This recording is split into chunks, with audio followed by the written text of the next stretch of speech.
নমস্কাৰ সকলোলৈ মই আন্তৰিক অভিনন্দন জ্ঞাপন কৰিছোঁ। আজি আমি অক্টোবৰ মাহত হ'বলগীয়া অসম টেটৰ এলপি আৰু এমই সেকশনৰ বাবে কিছুমান গুৰুত্বপূৰ্ণ প্ৰশ্ন লৈ উপস্থিত হৈছোঁ।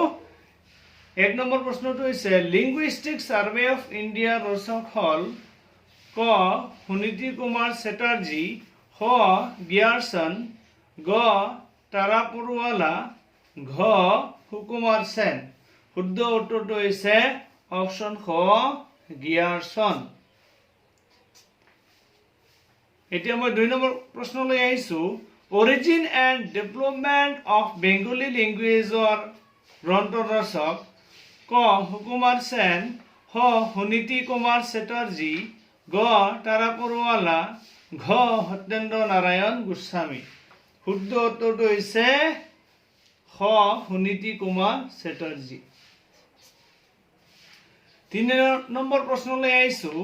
Grammatical notes on the Assamese language গ্ৰন্থ ৰচক ক নাথান ব্ৰাউন, খ উইলিয়াম ৰবিন্স, গ মাইলছ ব্ৰানছন, ঘ হেমচন্দ্ৰ বৰুৱা। শুদ্ধ উত্তৰটো হৈছে ক নাথান ব্ৰাউন। 4 নম্বৰ প্ৰশ্নলৈ আহিছোঁ। অসমীয়া নাট্য সাহিত্যৰ ৰচক ক মহেশ্বৰ নেওগ, খ উপেন্দ্ৰনাথ গোস্বামী, গ সত্যেন্দ্ৰনাথ শৰ্মা, ঘ সত্যেন্দ্ৰ নাৰায়ণ গোস্বামী। শুদ্ধ উত্তৰটো হৈছে গ সত্যেন্দ্ৰনাথ শৰ্মা। এতিয়া মই আগবাঢ়িছোঁ 5 নম্বৰ প্ৰশ্নলৈ। পুৰণি অসম বুৰঞ্জীৰ সম্পাদক হ'ল অপশ্যন ক হেমচন্দ্ৰ বৰুৱা, খ সূৰ্য কুমাৰ বৰুৱা, গ মহেশ্বৰ নেওগ, ঘ হেমচন্দ্ৰ গোস্বামী। শুদ্ধ উত্তৰটো হৈছে অপশ্যন ঘ হেমচন্দ্ৰ গোস্বামী। এতিয়া মই 6 নম্বৰ প্ৰশ্নলৈ আহিছোঁ।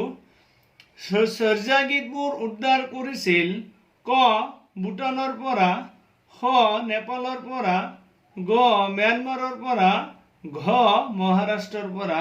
শুদ্ধ উত্তৰটো হৈছে অপশ্যন খ নেপালৰ পৰা। এতিয়া মই 7 নম্বৰ প্ৰশ্নলৈ আহিছোঁ। বৰ্তমানলৈকে আৱিষ্কৃত নিভাঁজ অসমীয়া ভাষাৰ প্ৰথম পুথি হ'ল ক তাম্ৰধ্বজৰ যুদ্ধ, খ সত্যাগ্ৰী প্ৰৱেশ, গ ৰামায়ণ, ঘ প্ৰহ্লাদ চৰিত। শুদ্ধ উত্তৰটো হৈছে ঘ প্ৰহ্লাদ চৰিত। 8 নম্বৰ প্ৰশ্নলৈ আহিছোঁ।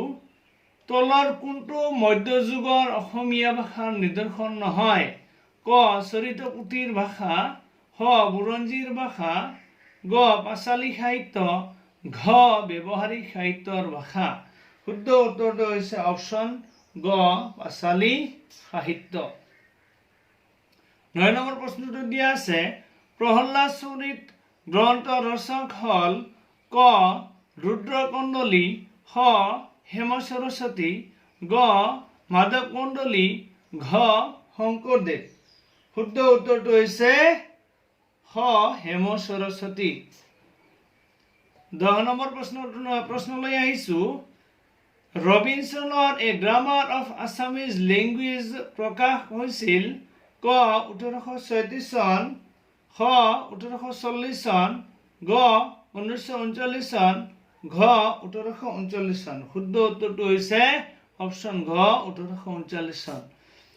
মৰমৰ বন্ধু বান্ধৱী তথা প্ৰশিক্ষাৰ্থীসকল, আপোনালোকে যদি মোৰ ভিডিঅ'টো বেছিকৈ চাই শ্বেয়াৰ আৰু ছাবস্ক্ৰাইব কৰে, মই নিতৌ আপোনালোকক অসম টেটত গুৰুত্বপূৰ্ণ প্ৰশ্নবোৰ দিয়াৰ চেষ্টা কৰিম।